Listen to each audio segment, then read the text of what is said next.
Rise कर देता हूँ थोड़ा सा।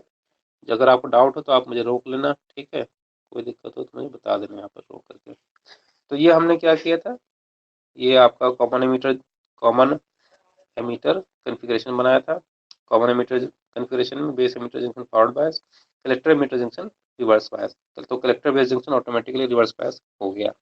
हम इनपुट ऑब्लेशन किस चीज के बीच में खींचेंगे, एमीटर इनपुट वोल्टेज VBE और इनपुट करंट IB के बीच में ग्राफ खींचेंगे, जबकि आउटपुट वोल्टेज स्थिर रखेंगे।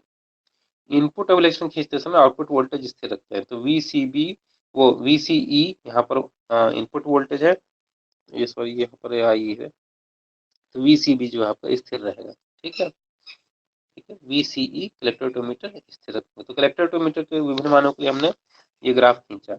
तो VCE 0 पर हमारे पास ऐसा ग्राफ मिला, ये वाला। VCE 10 वोल्ट पर आपको ये ग्राफ मिला। VCE 20 वोल्ट पर ये ग्राफ मिला, ठीक है। तो IB वर्सेस VB हमने हमारा ग्राफ इस प्रकार से मिला, IB माइक्रो एम्पियर रेंज में, ठीक है।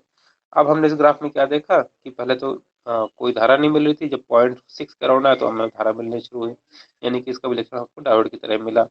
दूसरी चीज हमने क्या देखी कि VC का मान जब 0 कर देते हैं तब तो आपको ये ग्राफ मिल रहा है, लेकिन जैसे VC 10 वोल्ट कर दिया आपने तो कलेक्टर टू बेस जंक्शन ये आपका ज्यादा रिवर्स बायस हो गया। कलेक्टर टू एमीटर का वोल्टेज आपने बढ़ाया तो कलेक्टर टू बेस जंक्शन ज्यादा रिवर्स बायस हो गया। तो ज्यादा रिवर्स बायस होने से क्या हुआ, जंक्शन जैसी मोर रिवर्स बायस हो गया।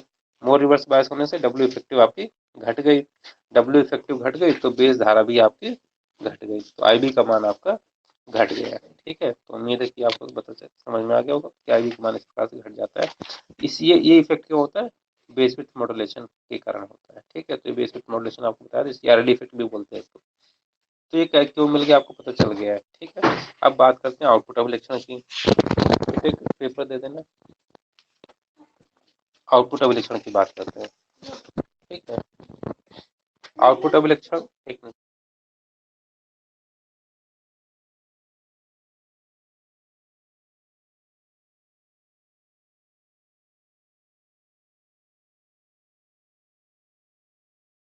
आउटपुट अवलेक्षण किस किस के बीच में खींचेंगे, आउटपुट अवलेक्षण आउटपुट वोल्टेज और आउटपुट करंट के बीच में खींचेंगे, जबकि इनपुट धारा स्थिर हो।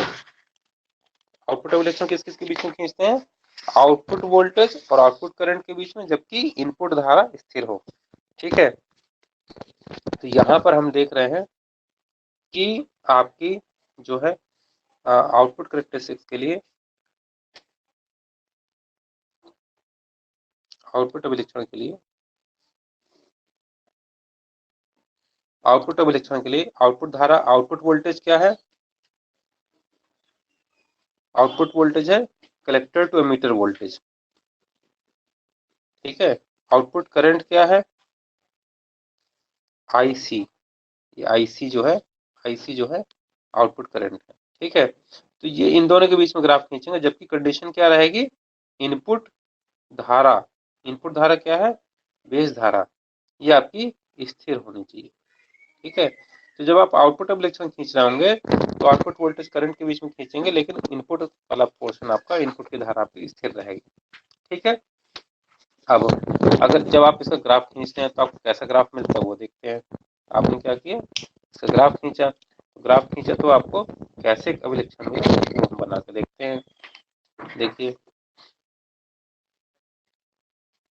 ये हमने एक्सिस बना ली पहले तो, ठीक है। यहाँ पर आपने आउटपुट वोल्टेज लिख दिया, collector to emitter voltage, volt में नापेंगे आप। यहाँ पर आप कलेक्टर धारा नापेंगे, IC मिली एम्पियर रेंज में होगी, ठीक है। अब आप यहाँ पर इन दोनों के बीच में ग्राफ खींचेंगे, तो ग्राफ खींचने पर आप पाएंगे कुछ ऐसा ग्राफ आ रहा है,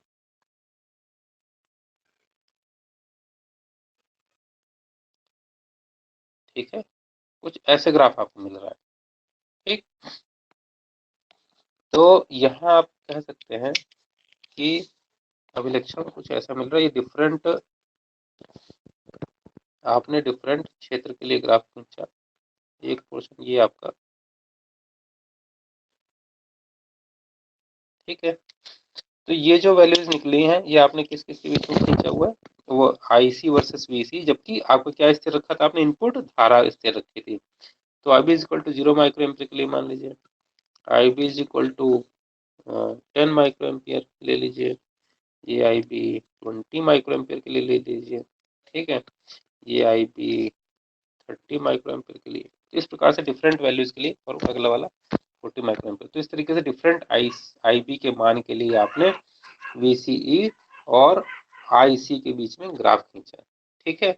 तो अभी आपने जब कॉमन बेस का देखा था तो वहां भी देखा था, इसमें 3 क्षेत्र दिखाए थे आपके, एक्टिव क्षेत्र और सेचुरेशन क्षेत्र और कट ऑफ क्षेत्र, है ना, एक्टिव रीजन, सेचुरेशन रीजन और कट ऑफ रीजन। तो यहाँ भी हम ये चीजें देखनी पड़ेंगी। तो एक्टिव रीजन कौन सा होता है, जिसमें एमीटर जंक्शन फॉरवर्ड बायस हो, कलेक्टर जंक्शन रिवर्स बायस हो। तो वो कंडीशन कहाँ पर होती है, ये वाला सेक्शन है, जो ये आपका एक्टिव क्षेत्र कहलाता है, ठीक है।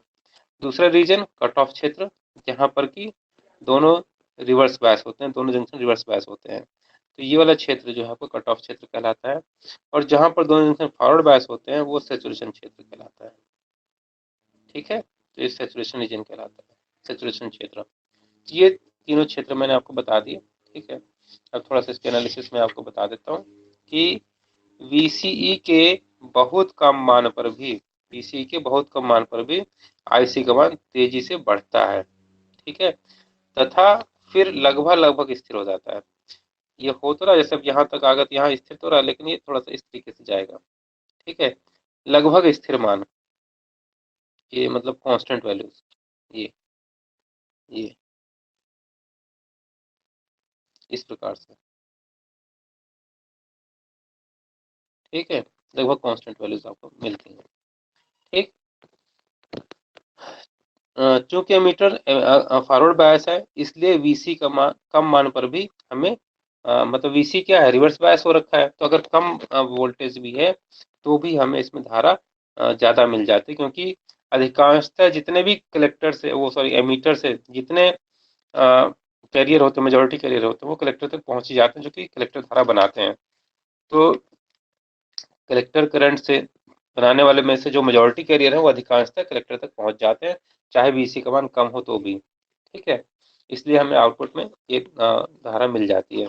अब चूंकि VCE, अभी आपने पिछले ग्राफ में भी देखा था कि जो कलेक्टर करंट होती है वो, उसका मेजर पोर्शन कौन है, majority carrier of majority carrier that comes from emitter part.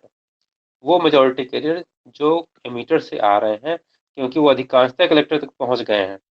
बहुत थोड़े से मेजोरिटी कैरियर ही एमीटर से चलने वाले, एमीटर का अगर मैं आपको चित्र दिखा दूं यहाँ पर, ठीक, तो मैंने ये बताया था आपको, ये PNP है, ये एमीटर है, ये बेस है, ये कलेक्टर है, ठीक है। तो ये एमीटर वाला पार्ट, यहाँ से अधिकतर मेजोरिटी कैरियर आपके कलेक्टर तक पहुंच जाते हैं, और बहुत थोड़े से ही यहाँ पर, हल्के से, बहुत थोड़े से, कितना, लगभग 2% ही बेस में रुकते हैं। तो चार्ज का मेजर पार्ट यही वाला पार्ट है, ठीक है। तो IC जो बन रही है इन्हीं की वजह से बन रही है, तो इसीलिए हमें यहाँ पर तुरंत धारा बढ़नी शुरू हो गई, ठीक है। अब VC का मान बढ़ाने पर IC के मान में अर्ली इफेक्ट के कारण कुछ वृद्धि अवश्य होगी। अब अर्ली इफेक्ट कैसे आएगा, जब कलेक्टर टू एमीटर वोल्टेज बढ़ाएंगे आप, भाई आप कलेक्टर टू एमीटर वोल्टेज बढ़ाएंगे, तो इसमें देखिए ग्राफ में, अभी आपने देखा था कलेक्टर टू एमीटर वोल्टेज बढ़ाया था तो क्या हो रहा था, यहाँ पर अर्ली इफेक्ट पिक्चर आ रही थी, है ना। तो अर्ली इफेक्ट के कारण क्या हो रहा था, IB का मान घट रहा था। तो IB अगर घटेगा, अब देखो एक एक आप कॉमन फार्मूला आपने याद कर रखा है, IE is equal to IB plus IC, ठीक है। आई तो आई रे जितनी आ रही है, अब अगर IB आपकी घट जाएगी, IB अगर आपकी घट जाएगी तो IC निश्चित रूप से थोड़ी सी बढ़ जाएगी, ठीक है। तो इसलिए अगर हम यहाँ पर देखें तो कलेक्टर टू मीटर, क्योंकि हमने यहाँ पर ले रखा है कलेक्टर टू मीटर वोल्टेज, जैसे ही थोड़ा सा इसको बढ़ाएंगे तो यहाँ पर अर्ली इफेक्ट आएगा और थोड़ी सी धारा आपकी बढ़ जाएगी कंपेरेटिवली। तो इसलिए थोड़ा सा आपको ये ग्राफ मिल जाता है, थोड़ा ये स्लोप मिल जा रहा है आपको। अर्ली इफेक्ट का कुछ वृद्धि अवश्य होती है। VC बढ़ने पर बेस की चौड़ाई कम हो जाती है। अभी आपने देखा ही था, मैंने आपको इसमें इनपुट एप्लीकेशन में बताया था कि कलेक्टर टू मीटर वोल्टेज बढ़ाने पर बेस की चौड़ाई, यहाँ पर देखिए कलेक्टर टू मीटर वोल्टेज, अगर आप यहाँ से ये वाला वोल्टेज, अगर यहाँ से यहाँ का भी वोल्टेज लगा होता, इस वोल्टेज को अगर आप बढ़ाते तो भी ये रिवर्स बायस ज़्यादा होता, और ज़्यादा रिवर्स बायस होने से क्या होता है, इफेक्टिव बेस की चौड़ाई जो है, इफेक्टिव बेस की चौड़ाई ये W इफेक्टिव ये घट जाती है। घट जाती है तो बेस धारा घटती है, बेस धारा घटने का मतलब IC आपकी बढ़ रही है। ठीक है, क्योंकि IE is equal to IB plus IC होता है, तो IB आपकी घटी तो IC आपकी बढ़ गई। ठीक है, तो उम्मीद है ये चीज़ समझ में आ गई होगी आपको। अगर नहीं आई तो आप चैट बॉक्स में लिख करके बता सकते हैं, मैं दोबारा बता दूंगा। यदि VC का मान बहुत कम कर दे जाए, अब है, अब आप बात करो कि VC का मान इधर की तरफ में कम कर रहे हैं, तो कलेक्टर धारा में भी तेजी से कमी होती है। यहाँ पर देखो स्लोप तेजी से कम हो रहा है, घट रहा है। यहाँ भी देखो, अगर इसके लिए देखें IB के ज्यादा मान के लिए भी ये स्लोप बड़ी तेजी से घट गया। इतने पोर्शन में, ये जो कह लो इतना सा पोर्शन ऐसा है जिसमें कि VC का मान जैसे घटता है तो IC बड़ी तेजी से घट जाती है। ठीक है, क्योंकि होता क्या है, कलेक्टर टू एमीटर जो है आपका, ये जो है जंक्शन है, इसमें रिवर्स बायस की वैल्यू कम हो जाती है, तो बेस की वैल्यू, जो बेस विड्थ मॉड्यूलेशन का इफेक्ट है वो कम होता है, डिप्लीशन जो इफेक्टिव बेस की चौड़ाई वो बढ़ती जाती है। ठीक है, तो इस प्रकार से बेस जंक्शन होगा क्या कि अगर एक कंडीशन आएगी कि अगर जैसे ये मैंने 3 और 5 बताया था ना, मान लो 4 हो गया, मान लो 3 हो गया, 3 हो गया, एक कंडीशन 0 की आ गई, फिर आपने और कम कर दिया तो ये जंक्शन भी आपका फॉरवर्ड बायस हो जाएगा।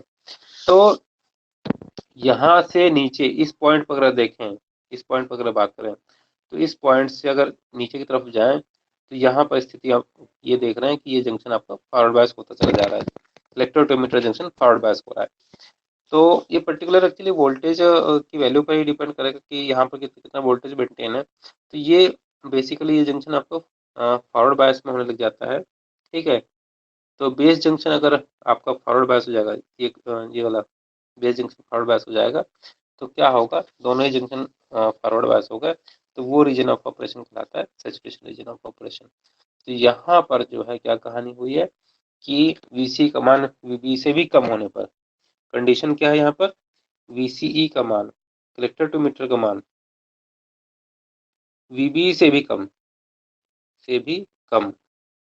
यानी कि 0.6 करीब करीब यहाँ पर मान लो, 0.6 करीब यहाँ था, या और थोड़ा इधर मान लो, 0.6 से भी नीचे अगर चला जाए VC का मान, VC है ना ये, VC का 0.6 से भी कम हो जाए, तो आप ये समझिए कि यहाँ पर आपका ये करंट की वैल्यू बहुत कम हो जाती है, दोनों जंक्शन फॉरवर्ड बायस हो जाते हैं। ठीक है, और ये रीजन इस पॉइंट पर ये है, यही पॉइंट यहाँ पर ये जो कहानी आती है ये इस पर आती है। एक्चुअली ये 0.6 नहीं कह सकते, बेसिकली VB की वैल्यू तो है, ठीक है, VC का मान एक पर्टिकुलर वैल्यू से कम हो जाए, तो इनका जो डिफरेंस आ रहा है रेफरेंस वोल्टेज, जैसे मैंने कहा था 3 और 5 मैंने एग्जाम्पल लिया था इस वाले में। ठीक है, तो जब ये 4 हो गया घटते घटते, फिर ये 3 हो गया, तो ये 0 तो नहीं हुआ ना, कलेक्टर टू मीटर वोल्टेज 0 तो नहीं हुआ, 3 वोल्ट पर है, लेकिन यहाँ पर भी मान लो 3 है, तो 3 और 3 क्या हुआ, ये 0 हो, इनका इनका 0 हो गया। अब ये 3 से 2 पर आया तो कलेक्टर टू मीटर तो 0 नहीं हुआ, लेकिन इसके रिस्पेक्ट में बेस जो है वो आपका ज्यादा पॉजिटिव हो गया, तो बेस पॉजिटिव, पी वाला पॉजिटिव, एन वाला नेगेटिव हो जाएगा, तो ये जंक्शन फॉरवर्ड बायस हो जाएगा। तो इस प्रकार से सैचुरेशन रीजन में ये फॉरवर्ड बायस की तरह बन जाता है। ठीक है, तो इसलिए सैचुरेशन रीजन कहलाता है। ठीक है, अब अगर दूसरी साइड में देखें, इस वाले पार्ट की अगर बात करें, IB शून्य कर दें, अगर आप इनपुट जो बेस धारा है उसको 0 कर दें, तो भी रिवर्स बायस में कलेक्टर धारा, कलेक्टर जंक्शन में लीकेज धारा प्रवाहित होती रहती है। तो ये जो IC है ना, ये IC शो कर रखा है आपने यहाँ पर, तो ये वाला जो पोर्शन है IC का, ये कौन सा पोर्शन है, ये कौन सा पोर्शन है, बता सकते हैं क्या आप, अगर मालूम हो तो। ये वो पोर्शन है जो कि reverse leakage, collector to meter reverse junction होने की वजह से हो रहा है, और ये हमारी ICEO, collector to meter base open वाली धारा, मतलब IB 0 कर दी तो बेस ओपन हो गई। एक तरीके से IB 0 कब होगी, जब इनपुट साइड आपकी ओपन हो जाएगी।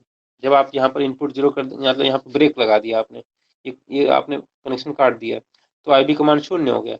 अब ये वाला इक्वल इतना पोर्शन रह गया, ठीक, इतना पोर्शन रह गया, इतने पोर्शन में अब कौन सी धारा बह रही है, collector to emitter base open धारा बहती है, तो ये यहाँ पर दिखाई दे रहा है। ठीक है, ध्यान रहे कि कॉमन एमीटर मोड में इस धारा को ICO से प्रदर्शित किया जाता है, क्योंकि यह कलेक्टर तथा एमीटर टर्मिनल के मध्य प्रवाहित धारा होती है। ठीक है, तो आपने IB 0 करने पर भी इसका मान, धारा का मान कुछ ना कुछ मिलता रहता है, और वो क्या होता है, माइनॉरिटी के कारण जो धारा बनती है collector to emitter base open वाली धारा ICEO, वो धारा में मिलती है। तो ये आउटपुट अभिलक्षण मेरे ख्याल से आप समझ गए, इसके तीनों क्षेत्र आप समझ गए हैं। इसमें अगर कोई डाउट हो तो बताइएगा जरूर, ठीक है। अब इनपुट अभिलक्षण हो गया, आउटपुट अभिलक्षण हो गया कॉमन एमीटर का। ये किसका हुआ? कॉमन एमीटर की बात कर रहा था ना, कॉमन एमीटर कॉन्फ़िगरेशन की। तो अब जो बात करते हैं इनपुट डायनामिक रेजिस्टेंस की बात करते हैं, ठीक है। इनपुट डायनामिक रेजिस्टेंस, यहाँ पर आ जाइए। इनपुट डायनामिक रेजिस्टेंस की बात करेंगे अपन। तो डायनामिक रेजिस्टेंस कैसे निकालते हैं? Delta input voltage upon output, input voltage upon input current, are आई अगर बात करें तो delta VBE upon delta IB. तो आईबी के दो मान आप ले लीजिए, ठीक है। यहाँ पर हम कह सकते हैं कि आप एक पॉइंट यहाँ ले लीजिए चाहे तो, ठीक है, ये वाला पॉइंट। तो इसके करस्पॉन्डिंग ये धारा आ गई, ठीक। एक आपने आईबी के लिए सेम अभिलक्षण मिले ना, ऐसा नहीं, इसको अभिलक्षण चेंज नहीं करना, यहाँ नहीं आना आपको। अब इस अभिलक्षण में लिया मैंने पहले वाले में, तो पहले ही वाले में और पॉइंट ढूंढ लिया, ये वाला पॉइंट ढूंढ लिया मान लो आपने, ये हो गया, ठीक है, ये वाला पॉइंट। इसके करस्पॉन्डिंग आपने यहाँ पर वोल्टेज देख लिया कितना आ गया, ठीक। तो एक ही अभिलक्षण में दो पॉइंट आपने ले लिए, कोई से दो पॉइंट, तो ये डेल्टा आई बी ये वाला हो गया, ठीक है, और डेल्टा वी बी ये वाला हो गया, ठीक है। तो आप अगर आर आई देखें, आर आई क्या हुआ? Delta V B E upon delta I B, ठीक है। तो आई बी का मान बहुत कम और वी बी का मान 0.6 या 0.3, जो भी मतलब डिफरेंस है, बहुत ज़्यादा, बहुत कम डिफरेंस है ये भी, ठीक है। लेकिन आई बी तो माइक्रो एम्पियर में है, ये है वोल्ट में, ठीक। तो आर आई का मान बहुत ज़्यादा होगा, ठीक है, क्योंकि ये तो माइक्रो में है ना। अब जब ये ऊपर जाएगा तो 10 की पावर माइक्रो 10 की पावर -6 नीचे, और यहाँ पर 10 की पावर 6 में चला जाएगा ये। तो इसका मतलब ये है कि इनपुट प्रतिरोध आपका काफ़ी ज़्यादा होगा, ठीक है। तो ये लगभग 1 किलो ओम या किलो ओम्स की रेंज में होता है। तो कॉमन एमीटर का इनपुट प्रतिरोध लगभग किलो ओम की रेंज में आता है, ठीक है। इनपुट डायनेमिक प्रतिरोध कॉमन एमीटर किस रेंज में आया? किलो ओम्स की रेंज में आ गया, ठीक है। अब आउटपुट की बात करते हैं। आउटपुट प्रतिरोध कितना होगा? तो कोई सा एक आप ले लीजिए, मान लो ये करेक्टरिस्टिक्स आपने आई बी कॉन्स्टेंट के लिए ले लिया, तो आई बी कॉन्स्टेंट के लिए दो वैल्यू आपने ले लिए, एक ये वाली, ठीक, ये वाली वैल्यू, और दूसरी आपने ये वाली वैल्यू ले ली, ठीक है। तो ये क्या हो गया? डेल्टा वी सी ई, ठीक है, और ये क्या होगा इधर वाला डिफरेंस, ये वाला difference delta I B, delta I C, sorry. तो आर आउटपुट कितना हुआ? Delta V C E upon delta I C. Condition वही है कि इनपुट कांस्टेंट, इनपुट का धारा कांस्टेंट। तो यहाँ पर ये जो है, अब आप यहाँ देख रहे हैं कि डेल्टा आई सी से ज़्यादा है, डेल्टा वी सी ज़्यादा है और डेल्टा आई सी बहुत कम है। ये देखो यहाँ पे, क्योंकि ये तो लगभग पैरेलल जा रहा होता है ना, मैंने तो स्लोप थोड़ा दिखाया भी है। थोड़ा बहुत जो भी स्लोप आता है वो अर्ली इफेक्ट की वजह से आ जाता है। तो ये धारा में जो वृद्धि होती है वो भी अर्ली इफेक्ट की वजह से आती है। स्लोप थोड़ा बहुत रहता है इसमें, बहुत कम स्लोप रहता है। तो डेल्टा आई सी का मान अगर आप देखें सेम करेक्टरिस्टिक्स में बहुत कम वैल्यू होगा, जबकि ये आपकी ज़्यादा वैल्यू होगी। तो किसी भी पॉइंट अगर आप ये देखें कि आर ओ का मान की अगर बात करें, तो आर ओ का मान लगभग इसका भी आई सी का मान कम होता है, वी सी का मान थोड़ा सा ज़्यादा आ रहा है, डिफरेंस तो आपको ज़्यादा मिल रहा है। तो कितना इस अब आप ये काफ़ी रेंज बढ़ा सकते हैं, तो भी आपको आई सी में चेंज बहुत कम मिलेगा। तो ये वैल्यू थोड़ा सा ज़्यादा मिलेगी आपको, आउटपुट रेजिस्टेंस की वैल्यू ज़्यादा मिलेगी, ठीक है। तो ये भी आपको किलो ओम्स रेंज में मिल जाएगा, ठीक है। तो दोनों ही लगभग किलो ओम्स रेंज के हैं। इनपुट डायनेमिक रेजिस्टेंस और आउटपुट डायनेमिक रेजिस्टेंस दोनों ही किलो ओम रेंज के होते हैं, ठीक है। अब इसमें एक बहुत इंपॉर्टेंट फैक्टर आता है, जैसे कॉमन बेस में आपने देखा था करंट एम्पलीफिकेशन फैक्टर, तो यहाँ पर भी हमें एक करंट एम्पलीफिकेशन फैक्टर देखेंगे, करंट एम्पलीफिकेशन फैक्टर, ठीक है। लेकिन कॉमन एमीटर में करंट एम्पलीफिकेशन फैक्टर को बीटा से रिप्रेजेंट करते हैं। किससे रिप्रेजेंट करते हैं? बीटा से रिप्रेजेंट करते हैं, ठीक है। तो बीटा क्या होता है? Output current upon input current, जबकि कांस्टेंट क्या रखना है आपको? आउटपुट वोल्टेज स्थिर रखना है, ठीक है। तो इसका मान लगभग आप मान लीजिए 100, 150, 200 इस तरीके से कॉमन एमीटर कॉन्फ़िगरेशन में आता है। तो आपको ध्यान रखना पड़ेगा बीटा का मान लगभग 100, 120 या 50 भी कई बार, मतलब खराब कंडीशन तो 50 भी आता है। तो 50, 100, 150, 2 तक की रेंज के आपको बीटा वाले ट्रांजिस्टर मिल जाएंगे, ठीक है, जो कि कॉमन एमीटर कॉन्फ़िगरेशन में जब आप काम करेंगे तो इतना वैल्यू इसका मिल जाता है। तो उम्मीद है कि आपको पोर्शन समझ में आ गया होगा, ठीक है। कोई अगर आपको डाउट होता है तो आप ज़रूर से ज़रूर पूछना, ठीक। कमेंट करके मुझे बता दीजिएगा, वीडियो लेक्चर्स आपके पास अवेलेबल है, कोई डाउट हो ज़रूर पूछिएगा। Thank you. मैंने आपको बताया भी था कि इसमें क्या चीज़ ध्यान रखनी होती है, हमें जो आउटपुट लेना है वो कहाँ से लेना है वो चीज़ है। तो मैं इसके दोनों आपको पुनः बना के दिखाऊंगा, दोनों चित्र। आउटपुट हमें किस टर्मिनल से लेना होता है वो चीज़ ध्यान देने की है यहाँ पर, ठीक है। ये वाला ग्राफ भी बनता है इसका, इनपुट आपने जोड़ दिया और आउटपुट में ये कलेक्टर है, ये मीटर है, ठीक है। कलेक्टर को आप डीसी वोल्टेज दे करके यहाँ पर जोड़ दिया। अब आप आउटपुट कहाँ ले रहे हैं, यहाँ पर ले रहे हैं। लोड रेजिस्टेंस RL ये है, एक कॉन्फ़िगरेशन कॉमन कलेक्टर का ये है, ठीक है। दूसरा हम यहाँ पर आपको हो सकता है कॉमन, ये देखो, ये यहाँ से देखो C कॉमन यहाँ पर है ना, इनपुट और आउटपुट में दोनों में जुड़ गया, इसलिए कॉमन है ये। इसी को हम इस तरीके से रिप्रेजेंट करते हैं, सॉरी, एमीटर यहाँ लगा दिया आपने, ठीक है। यहाँ पर कलेक्टर सीधे सीधे आपने जोड़ दिया, तो पावर सप्लाई आपने लगाई यहाँ पर, ठीक। ये आपने जोड़ा इनपुट, इनपुट, यहाँ पर इनपुट वोल्टेज VPB, यहाँ पर एमीटर है ये, ठीक। ये वाला कुछ नहीं है, यहाँ पर कुछ नहीं समझिए, सिंपली ये, यहाँ पर ये कलेक्टर है, ठीक। यहाँ पर एमीटर है, तो मीटर को आपने इस प्रकार से लोड के थ्रू कलेक्टर से जोड़ दिया। तो आउटपुट आप कहाँ पर ले रहे हैं, इसके बीच में, इसके बीच में ले रहे हैं आउटपुट वोल्टेज, ठीक है। तो यहाँ पर भी एमीटर ये है, तो आपने ये जो वोल्टेज, ये टर्मिनल भी एमीटर हो गया, यहाँ से सीधे यहाँ पे देखो तार जुड़ी हुई है एमीटर की, यहाँ पर तार जुड़ी हुई है कलेक्टर की, तो यहाँ एमीटर और कलेक्टर का टर्मिनल है। यहाँ बात करें तो यहाँ पर भी सेम कंडीशन है, ये एमीटर का आया हुआ है, यहाँ पे कलेक्टर का है। तो दोनों कॉन्फ़िगरेशन आप देख सकते हैं, कहीं पर भी मिल सकता है, ठीक है, कोई दिक्कत नहीं, कॉमन कलेक्टर कॉन्फ़िगरेशन है, ठीक है। अब यदि इसकी इस परिपथ की कॉमन एमीटर से तुलना की जाए, कॉमन एमीटर से कंपेयर किया जाए, तो हमें ये पता चलता है कि CE मोड में आउटपुट कलेक्टर टर्मिनल से लिया जाता है, जबकि CC मोड में आउटपुट एमीटर टर्मिनल से लिया जाता है। पहली बात ये हो गई, ठीक है। आउटपुट कहाँ से लेंगे आप, आउटपुट कहाँ से लेंगे, एमीटर टर्मिनल से, ये चीज ध्यान देने की है, ठीक है। इस परिपथ का इनपुट वोल्टेज एम्प्लीफिकेशन फैक्टर, ये कह लो वोल्टेज बढ़ाने का, वोल्टेज गेन कह लो, वोल्टेज गेन अप्रोक्सीमेटली यूनिटी होता है, इसलिए इसको बोलते हैं हम एमीटर फॉलोवर। इसका दूसरा नाम क्या है, एमीटर फॉलोवर। दूसरा नाम क्या है इसका, एमीटर फॉलोवर। कहने का मतलब ये है कि जो वोल्टेज आप इस बेस पर लगाओगे, बेस और कलेक्टर के बीच में, या ये कह लीजिए, या यहाँ से और यहाँ के बीच में कह लीजिए VBC, जो भी वोल्टेज आप लगाएंगे वही वोल्टेज आपको यहाँ पर VEC के बीच में मिलेगा। अगर आप ये कहें VEC, मैं इस तरह से लिखूँ, अगर VEC approximately equal to VBC, तो कोई बुरा नहीं है इसमें, ठीक है।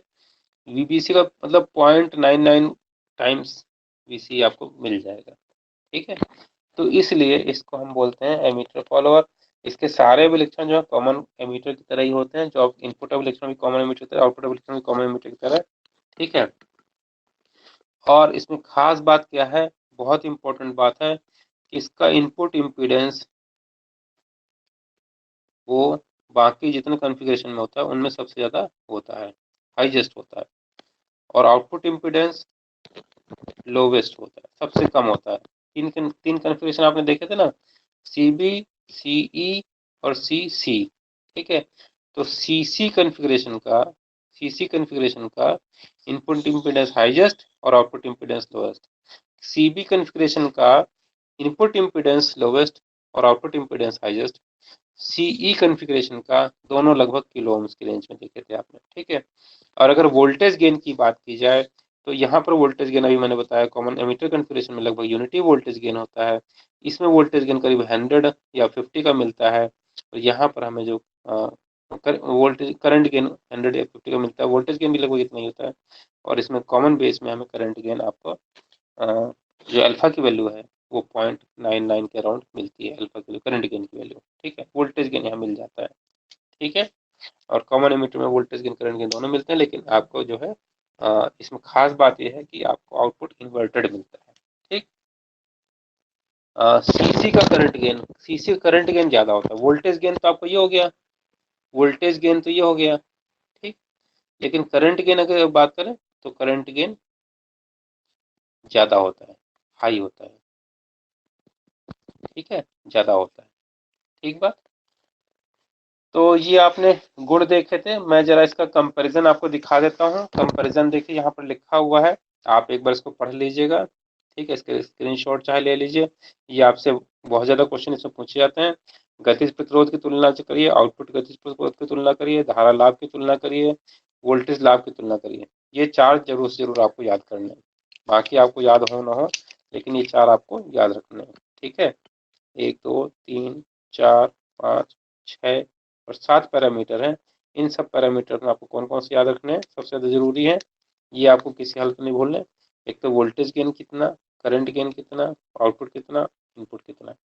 तो कॉमन बेस में इनपुट प्रतिरोध बहुत कम, कॉमन एमीटर का इनपुट प्रतिरोध किलो ओम्स की रेंज में, 1 किलो ओम की रेंज में, और कॉमन कलेक्टर का इनपुट प्रतिरोध बहुत ज़्यादा मेगा ओम्स की रेंज में होता है, ठीक है। कॉमन बेस का आउटपुट प्रतिरोध बहुत अधिक मेगा ओम्स में, इसका कॉमन एमीटर का आउटपुट प्रतिरोध लगभग 10 किलो ओम की रेंज में होता है, और कॉमन कलेक्टर का लगभग 1 किलो ओम की रेंज में होता है, आउटपुट तो कम होता है बेसिकली। इनपुट प्रतिरोध कॉमन कलेक्टर का ज़्यादा और आउटपुट प्रतिरोध कॉमन कलेक्टर का बहुत कम, सबसे कम, इन तीनों कॉन्फ़िगरेशन में सबसे कम, ठीक है। तो करंट गेन की अगर बात करें तो कॉमन बेस में करंट गेन लगभग यूनिटी, और कॉमन कलेक्टर में voltage gain unity, common collector में वोल्टेज गेन की यूनिटी, कॉमन कलेक्टर में करंट गेन यूनिटी। और कॉमन करंट गेन अगर कॉमन एमीटर और कॉमन इसकी बात करें तो लगभग बराबर बराबर मिल रहा है करंट गेन। लेकिन अगर वोल्टेज गेन की बात की जाए तो कॉमन बेस में और कॉमन एमीटर में वोल्टेज गेन बराबर बराबर लगभग मिलता है, ठीक है। तो ये मेन कंपैरिजन थे। अब आप इनका यूज़ कहाँ कहाँ करेंगे, कॉमन बेस का यूज़ हम करेंगे ये सेकेंड ईयर में आपको यूज़ होगा, इसलिए उस टाइम पे आपको ध्यान रखना पड़ेगा। आपको कॉमन बेस मोड में वोल्टेज और शक्ति प्रवर्धक के रूप में यूज किया जाता है, वोल्टेज एम्पलीफायर और करंट वोल्टेज एम्पलीफायर और पावर एम्पलीफायर के रूप में उपयोग किया जाता है कॉमन बेस को। कॉमन एमीटर को वोल्टेज, करंट और पावर एम्पलीफायर के रूप में उपयोग किया जाता है, और कॉमन कलेक्टर का यूज जो होता है इम्पीडेंस मैचिंग में किया जाता है, बफर स्टेज के रूप में किया जाता है। तो बहुत इंपॉर्टेंट पॉइंट है। तो मेरे ख्याल से ये चीज़ आपको पता चल गई है, और मैंने तीनों कॉन्फ़िगरेशन भी क्लियर कर दिए हैं। आप इसके टेस्ट के लिए तैयारी करना शुरू कर दीजिए, कोई दिक्कत आती है ज़रूर पूछिए, और अगर किसी भी वीडियो में कोई प्रॉब्लम है आप कमेंट करके ज़रूर बताइए वीडियो में। चलिए, थैंक यू सो मच।